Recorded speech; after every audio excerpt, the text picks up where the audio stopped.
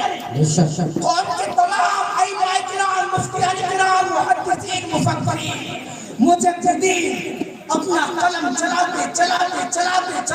تھک جائیں گے،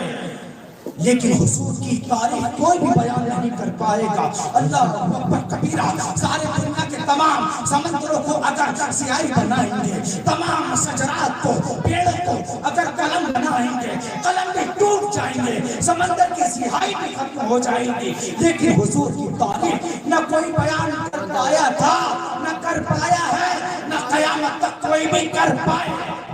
اللہ اکبر کبیرہ، میرے آقا کا مقام کیا ہے، تیرے آقا کا رتبہ کیا ہے؟ اللہ رب العزت قرآن مقدس میں ارشاد فرماتا ہے، حضور کے چہرے کا ذکر بھی فرمایا ہے، حضور کے ذکر کا ذکر بھی فرمایا ہے، حضور کی اخلاق کا ذکر بھی فرمایا ہے، حضور پاک کے سفر کا ذکر بھی فرمایا ہے، حضور پاک کی میلاد کا ذکر بھی فرمایا ہے، حضور پاک علیہ السلام کی زلف مبارک کا ذکر بھی فرمایا ہے، مصطفیٰ کے دست کا ذکر بھی فرمایا ہے، مصطفیٰ کی زبان کا ذکر بھی فرمایا ہے، مصطفیٰ صلی اللہ علیہ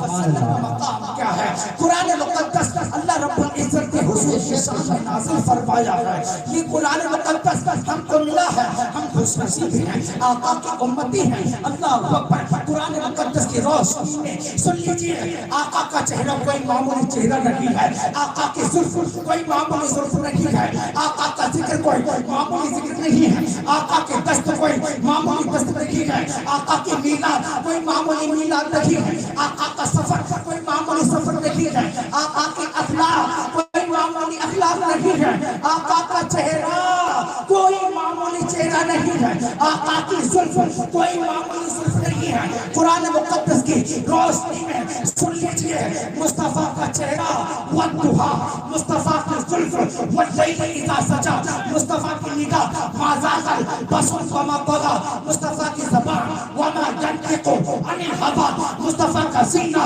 الم نشرح لك صدرك، مصطفیٰ کا ذکر ورفعنا لك ذکرك، مصطفیٰ کی اخلاق انك لعلى خلق عظیم، مصطفیٰ کی میلاد سبحان اللہ علی المؤمنین اذ بعث فیہم رسولا، مصطفیٰ کی حقیقت قد جاءکم من اللہ نور، مصطفیٰ کا سفر سبحان الذی اسرا، میں عرض کرتا ہوں خدا نے محمد میں دے دیا سب کچھ، خدا نے ایک محمد میں دے دیا سب کچھ، کریم کا کرم بے حساب کیا ہے۔ سبحان اللہ، نعرہ تکبیر، نعرہ رسالت، نعرہ خوف، فیضان اولیاء کرام، جشن شادی، نعرہ حیدری، نعرہ رسالت۔ اللہ اللہ، مصطفیٰ کے مقام پر قربان جائیے، مصطفیٰ کی کتاب پر قربان جائیے، مصطفیٰ کی سنتوں پر قربان جائیے۔ کوئی نارمل بات نہیں ہے یہ، مصطفیٰ کا عشق نصیب والوں کو نصیب ہوتا ہے، وہ خوش نصیب لوگ ہوتے ہیں جو حضور کی میلاد میں تشریف لاتے ہیں۔ ساری دنیا کو نیند آ گئی، ان کے دیوانے بیدار ہیں، آپ خود فیصلہ کیجئے کون جنت کے حقدار ہے۔ بس کیا لکھے کوئی اس محبت انوار کا محروم ماہ میں جلوہ ہے، چاند سے رخسار کا عرش اعظم پر پھریرا ہے، شہید ابرار کا بستہ ہے کونین میں ڈنڈا میرا سرکار کا۔ کلمہ شریف پڑھیں، اشہد ان لا الہ الا اللہ و اشہد ان محمدًا عبدہ و رسولہ۔